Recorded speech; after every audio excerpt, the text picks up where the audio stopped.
So let us start with the next question. Of course, a question from statistics, your favorite subject. So there are totally about 50 first year medical students who are found to have a mean value of 3 and the standard deviation of 3, and what is true about the shape of the distribution of their random blood sugars. I like to ask you a question. If you take a normal distribution bell-shaped curve, what will be the value of the standard deviation? 1. Excellent. So that means if it is of standard deviation of 3, that simply implies that definitely it is not a normal distribution curve. Wonderful, you at least got a good clue. Now let us be very sure about what is the meaning of these two important terms called positively skewed and negatively skewed. Very simple. You have a set of different values. What you try to do is you try to place all these values arranged, and you try to see how they are clustering. If most number of values are clustering towards lesser value, that is let us say 2, 5, 10, like that, if you take a large number of values, if more number of people are having a lower value, then it is said to be a negatively skewed one, a positively skewed one. That is, increasingly fewer scores are at the upper end of the scale, and more number of scores are towards the lower end of the scale, that is less value possessive. I think we have discussed this important question. So that's how now you are very sure about what is the meaning of the positively skewed and the negatively skewed. In an investigation, a study of the effect of the smoking on the renal cell cancer, it is observed that 30 out of the 50 patients were smokers. Did we finish this question about odds ratio? No, okay. And compared to the 10 out of the 50 control subjects, then what is the odds ratio? Very simple, all of you know that there is how the odds ratio is calculated and how it is different from the risk ratio. That is, those who have received the therapy and who had a positive outcome are basically placed in the group A. Those who received therapy but they did not have a good outcome are the ones who are placed in B. That is, we can otherwise say there is a risk factor, there is a complication. Those who had risk and those who had complication are called A. And those who had a risk factor but no complication are called B. Accordingly, in our story, A is equal to 30, because 30 out of the 50 people who are considered to be diseased are definitely having a risk factor of the smoking. And obviously, you subtract 50 minus 30, then you are having 20 people who were not smokers but definitely they got the disease. That is, they don't have the risk factor but they got the disease. So such individuals will be defined as C. So C is equal to 20 in our case. Accordingly, we got B is equal to 10 and D is equal to 40. And you need to basically calculate the odds ratio by multiplying A into D divided by B into C. So that's how finally you get a value of 30 into 40 divided by 20 into 10, that is equal to 6 will become the answer, is what need to be remembered. Let's go to the next question. A chest physician observed that the forced expiratory volume in 300 smokers had a median value of 2.5 liters. And the first and third quartiles are 1.5 and 4.5, then how many out of these will be falling between a FEV value of 1.5 and 4.5 liters? Very interesting question.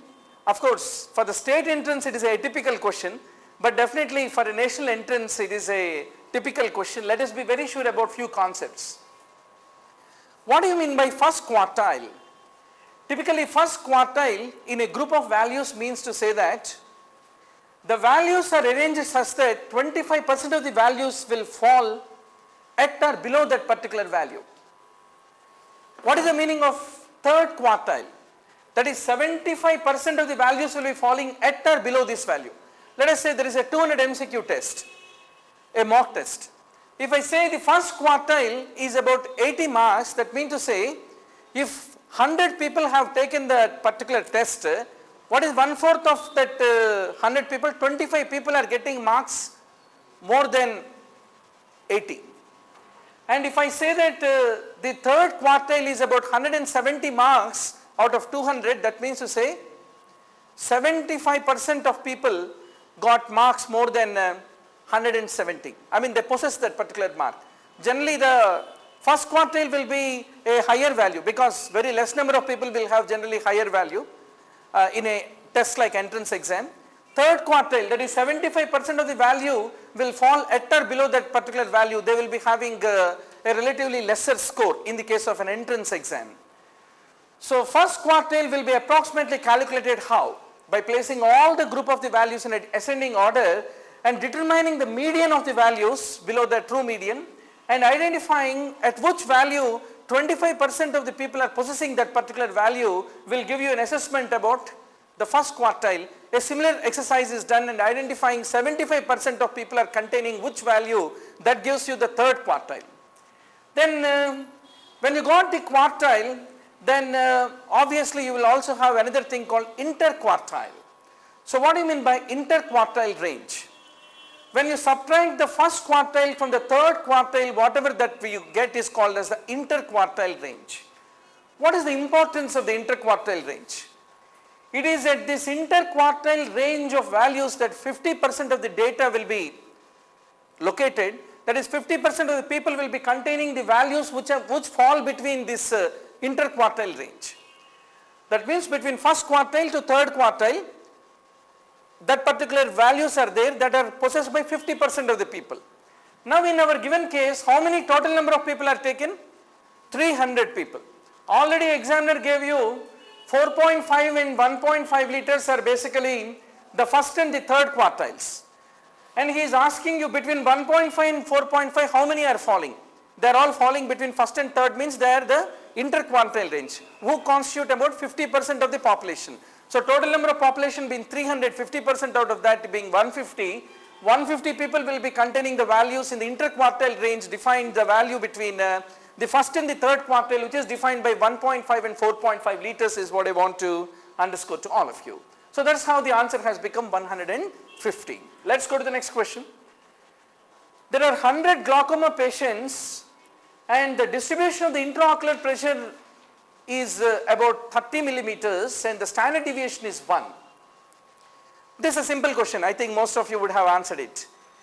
Then what percentage of people are expected to have an average intraocular pressure that can be expected 95% towards the lower limit? Generally it is the median value plus or minus 2 standard deviation will give you the what you call 95% of values, all of you know very well. So this reason 30 minus 2 into 1. So 1 is the standard deviation. So 30 minus 2 is equal to 28. So 28 will become the answer. Now you may ask me a question, why can't it be 32? You said plus or minus, right? But in this case it is the lower limit is what is being asked. Suppose in tomorrow's entrance if he asks you a question, if it is the upper limit of this average IOP, then what will be your value? 32 will be the answer. Let's go to the next question. It's a challenging and a very interesting question. You need to once more go back to the days of your arithmetic to answer this question. Sensitivity is 0.9, specificity is 0.9 and a single test is applied in a population in which the diseased people constitute about 10%. Then what is the probability that a person who is positive for this particular test is going to be really a diseased individual? Can you tell me what is that epidemiological parameter which will speak about if you are positive you are diseased? It is called positive predictive accuracy. So all the challenge lies now how to calculate the positive predictive accuracy. I will take a couple of minutes of your time little slowly because this is one question that we can't rush. Sensitivity means true positives divided by actual positives. Specificity means true positives divided by predictive positives. Of course, all of you know the things in terms of true positives, true negatives, true false positives, false negatives. What is this new term that you are introducing, actual positives and predicted positives? Actually, it is much easier to remember this way. Now let us look at a scenario, how do you calculate the specificity? Specificity is true negatives divided by true negatives plus false positives. So you know who are the true negatives? Those who do not have the disease and who are also turned out to be negative by the given diagnostic test are called true negatives. So true negatives divided by true negatives plus false positives. You know what is the meaning of the sensitivity? That is the true positives divided by true positives plus false negatives. So you have true positives in the numerator in sensitivity and true negatives in the numerator in the specificity. Whereas denominator in the case of the specificity will be true negatives plus false positives. Where are true negatives, doctor? Here, and these are the false positives. That is, all the people who do not have the disease, whether they are tested positive or negative by that given test, they all come in the denominator in the case of the specificity is what need to be remembered. Another easy way of remembering. In the case of the sensitivity, the denominator is constituted by true positives plus false negatives. Where are the true positives, doctor? Diseased and turned positive. Who are false negatives? Those who are diseased but did not turn negative. So all diseased fellows will be very sensitive fellows, no? Because they lost their resistance, hence they are very sensitive, hence they are diseased. There is a reason denominator typically contains all the diseased people who include true positives and false negatives in the case of the sensitivity calculation. Then what is meant by positive predictive accuracy? Now positive predictive accuracy, numerator contains true positive, because if I turn positive, how far I am a true positive is what is predicted by the positive predictive accuracy. In exam, the challenge is how to remember about the denominator in the positive predictive accuracy. Very simple, it is true positives plus false positives. Can you tell me what is true positive plus false positive? All the people, whether they are diseased or not diseased, who turned out to be positive by my diagnostic test will come into the denominator. So if you take a horizontal row, the first horizontal row is the denominator in the case of the positive predictive accuracy. The second horizontal row is the denominator in the case of the negative predictive accuracy. And the first vertical row is the denominator in the case of the sensitivity, and what you can remember is the second vertical line is the denominator in the case of the specificity. Some or the other way you need to basically remember. If you have another better way of remembering, you can also do that. But definitely in exam, if it is specificity, sensitivity, you will remember, but when it is positive predictive accuracy, to remember this calculation is a real mental challenge. Now let us come to our situation. In our given case, the disease population are about 10%. Then disease population include who, doctor? Those who are true positive for the test and those who are false negative for the test, but actually they are diseased. They constitute 10. So if I say 10% is the disease population, what is the people who are not diseased, doctor? Obviously 100 minus 10.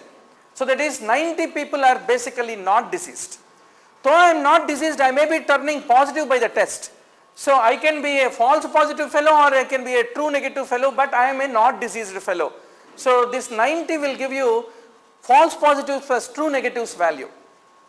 And two more calculations are already given in the test. Sensitivity and specificity were given to you. That is 0.9 is the value for sensitivity and specificity. What does it mean to say? True positive by true positive plus false negative is equal to 0.9, and true negative by true negative plus false positive is equal to 0.9. So now you are having how many equations, doctor? 4 equations you are having. How many unknown variables are there? 4 unknown variables are there. So 4 equations, will it be sufficient to solve 4 unknown variables? Definitely it is easy. That is a basic algebra which we learnt in our 9th class. So from 3 and 1, you try to look at the equation 1, true positives plus false negatives, and equation 3, true positive by true positive plus false negative. If you use the equation 3 and 1, then you will be getting true positives divided by 10 is equal to 0.9. So that is equal to, true positives is equal to 9 becomes your answer, and obviously false negatives will be 10 minus 9, that is equal to 1. So that's how you got false negatives as 1 and true positives as 9. Already 2 variables are already deciphered. Applying the same logic, you can also calculate substituting these values into the earlier equations, that the false positive value will come to be 9. So in summary, true positive will become 9, false positive will become 9. So positive predictive accuracy is equal to 9 divided by 9 plus 9 into 100. So that is equal to 9 divided by 18 into 100. So that is equal to 1 by 2 into 100. That is equal to 50 becomes the final value. So that's how you need to basically be very sure about what is the equation of sensitivity, specificity, positive predictive accuracy, negative predictive accuracy. If these 4 important algebraic equations, if you are very sure, then you can be able to answer any damn problem given in this. But you need to remember, examiner will not give you this many false negatives, this many false positives. You need to basically remember that Diseased if he says, obviously he also mean who are not diseased. 10% of disease means 100 minus 10 becomes a non-diseased. He will not tell you about, you need to remember that diseased means true positives plus false negatives. If these basic equations you can remember, any damn problem you can answer which is going to take you to your final rank, okay. So how many answered it correctly in the yesterday's exam? Anybody who took the recent AIMS entrance? Okay, no problem. So anyway, now you are sure when it comes in tomorrow's entrance which is going to come, paper is already out for you, you are going to answer, right? So let's go to the next question. Henoch-Schönlein purpura is basically characterized by the deposition of immunoglobulin A. So what is the difference between ITP and HSP, doctor? Purpura which is palpable is Henoch-Schönlein because the vasculitis and which is blanchable is basically the one which is ITP. So where it is the one which is a non-palpable purpura in ITP. So this gives you the typical electron microscopic appearance where immunoglobulin A deposits will be creating electron deposits along the epithelial side of the basement membrane along with the obliteration of the foot process is what you see in the case of the Henoch-Schönlein purpura. Let's go to the next question. Angioid streaks in the eyes are seen in the case of pseudoxanthoma elasticum. This is also another maverick question that has come, doctor, which is you did not expect in the entrance. No problem. Basically, what are angioid streaks? It is basically retinal finding which can lead to the visual loss, first time identified by the British ophthalmologist Doyne. He found that there are irregular jagged curvilinear lines which are radiating from the region of this optic disc into the peripheral retinal tissue, and this is very important because this is one of the important marker of an underlying disease like pseudoxanthoma elasticum. So fundus can speak about lot of underlying systemic diseases which include the pseudoxanthoma elasticum. So what you can find is angioid streaks, a POD orange-like appearance not of the breast but of the fundus in the case of the pseudoxanthoma elasticum, and the appearance of the crystalline bodies. Similarly, in the tomorrow's exam question may come, salmon spots on the fundus are seen in the case of, once more your answer is going to be pseudoxanthoma elasticum. Similarly, optic disc drusen, which is otherwise the calcified deposit within the optic nerve head, can be there in the pseudoxanthoma elasticum. And similarly, the crystalline bodies, which are the small yellow round subretinal lesions, they're all the features is what I want to underscore. But why are we worried about the retina and pseudoxanthoma elasticum? This can lead to the development of the atrophy and the choroidal neovascularization at a later stage, which can lead to the development of the blindness. That's the reason we are worried about. A quick review of the anatomy of the retina, you can remember there is one retinal pigment epithelium layer, there are photoreceptors, there is a Bruch's membrane, there is a choroid, and there is a sclera. So choroid is the important part of the uveal tract. What are the three components of uveal tract, doctor? ICCU. I for iris, C for ciliary body, C for choroid constitutes the uveal tract is what need to be basically remembered. And as this neovascularization progresses, there will be lot of leakage of the fluid and there will be a bleeding with the injury to the retina that is going to be the final consequence of these angioid streaks that you see in the case of the pseudoxanthoma elasticum. Basically, it's a multisystemic disease which affects the eyes, the skins, GIT, and the cardiovascular system. And there also will be a abnormal calcification between the elastic tissue throughout the body is another important characteristic feature. What is so classical about this pseudoxanthoma elasticum for a dermatologist is, suppose if you happen to pinch the skin, that fold will not be ready to withdraw. This is typically called a plucked chicken appearance of the skin, is a very characteristic feature spotted in the case of the pseudoxanthoma elasticum is what need to basically remember. Now let us look at the other options which are given in the question. Can you be able to take up this spotted, doctor? What is this lesion which is shown to you? Wonderful. So it is a typical tendon xanthoma is what need to be remembered. And which type of hypercholesterolemias it is seen, doctor? Type 2 and type 3 hypercholesterolemias. Once more remember, in your 100 topic list you include hypercholesterolemias. One question is going to come. And what is this lesion, doctor? Can you classically identify? Another type of xanthoma, it is called a tuberous xanthoma. Typically it is seen in the case of the hypertriglyceridemias and in the case of the biliary cirrhosis, classically you will come across. Can you identify what are these classical lesions? Typically they are seen in the case of the familial type 3 and type 4 type of hypercholesterolemias. So in which case chylomicrons are deficient, in which case the receptor level deficiency, VLDL receptor deficiency, LDL receptor deficiency, lipoprotein lipase deficiency, you need to be doubly sure, doctor, when you go to the tomorrow's entrance. Now can you tell me what is this classical lesion that you are coming across here called as? It is typically called xanthelasma is what I want to underscore to all of you. Let's go to the next question. Once more, alopecia is one of the favorite topic, doctor. Bald but still bold is the slogan which you should not basically forget. So out of this, which is the one where you find exclamation mark? Basically you need to know what is exclamation. So that's good. So basically the hair in alopecia areata will be a typical exclamation mark like appearance during the active phase of the disease is what need to be remembered. Okay, I like to ask you a question. In relation to the alopecia, what do you consider this possibility this individual is having? He is typically having telogen effluvium. What is the meaning of it? Just like during our preparation for the entrance, we will be in a very active mood, we will be in a dormant mood, we will be in a very insane mood and a very tranquil mood. So also the hairs also will be in those moods, doctor. 5 to 15% of the hair on the scalp will be in a telogen phase in any given individual. It is ready to divorce and fall down. But in the patients who have telogen effluvium, the amount of the hair in this particular phase will be much more, is called telogen effluvium is what I want to underscore to all of you. Typically it is a non-scarring alopecia which is characterized by diffuse hair shedding is what I want to underscore to all of you. Generally it is of acute onset.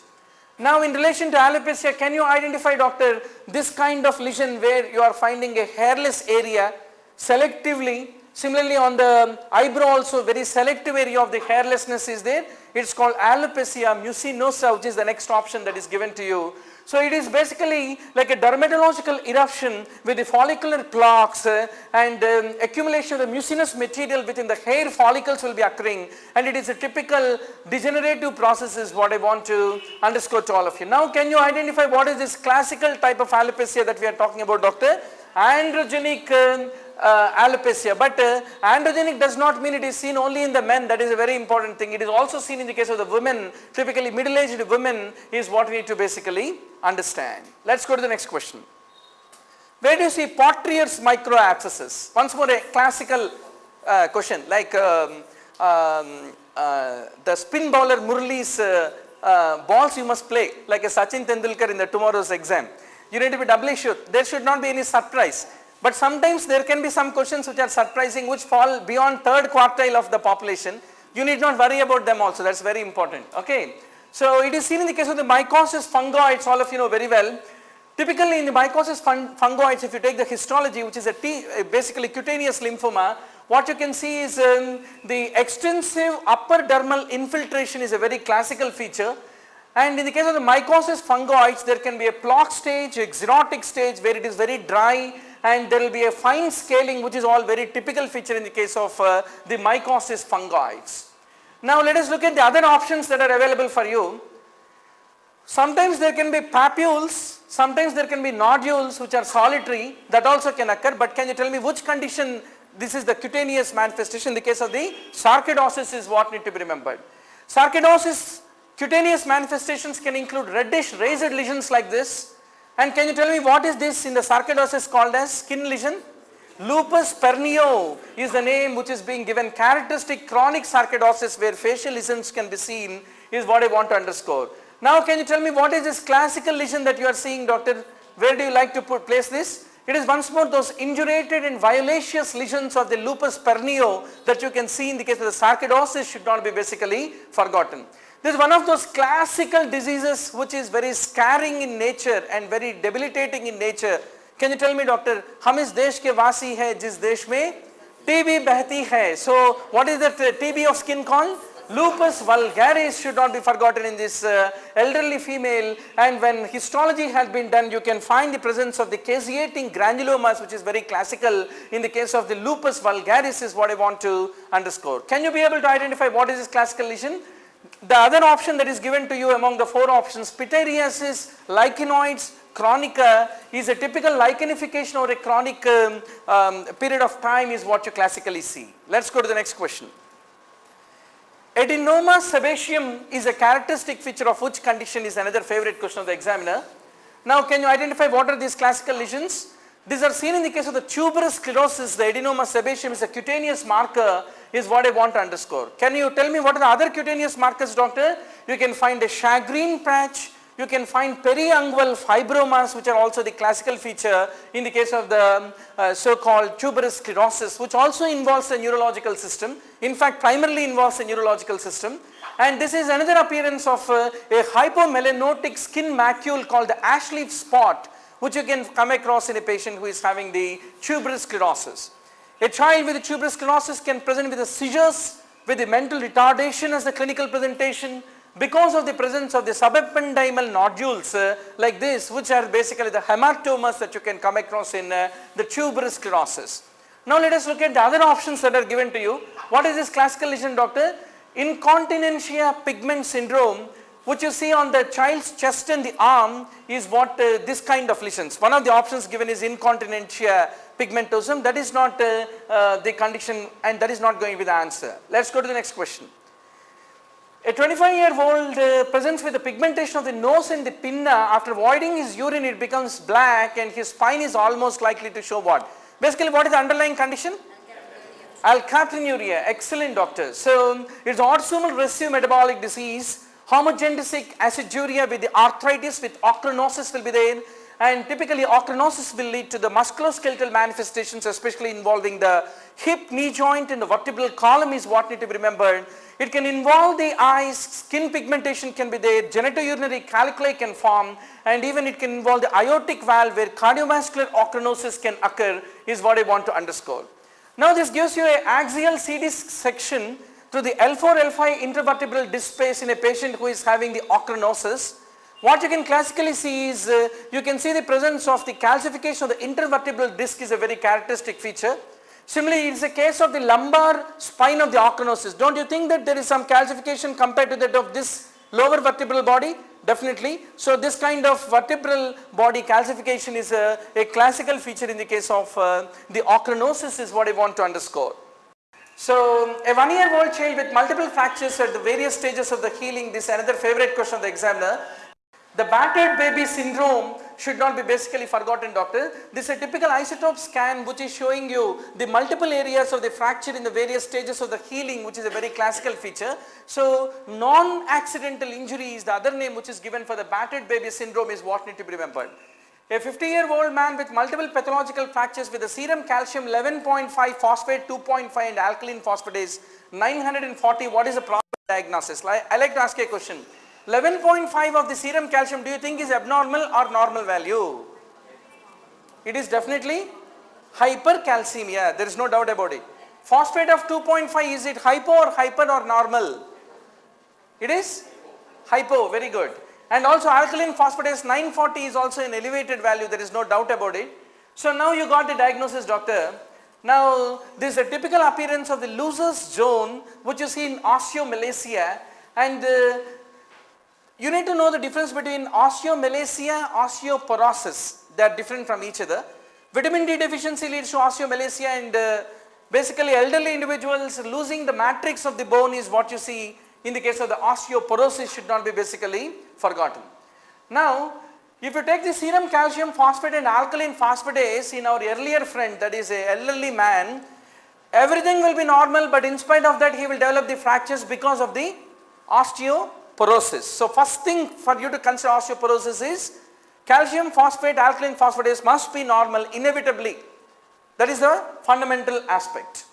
For several months after a fracture, sometimes if he comes already with a fracture, it may be in a healing process. Only that time the alkaline phosphatase levels are elevated, but otherwise they are all basically the normal values. But before we go to the answer, can you identify, doctor, what is this classical lateral radiograph which is showing increased sclerosis along the two, that is the upper and the lower margin of the vertebral body? Basically what lesion is this?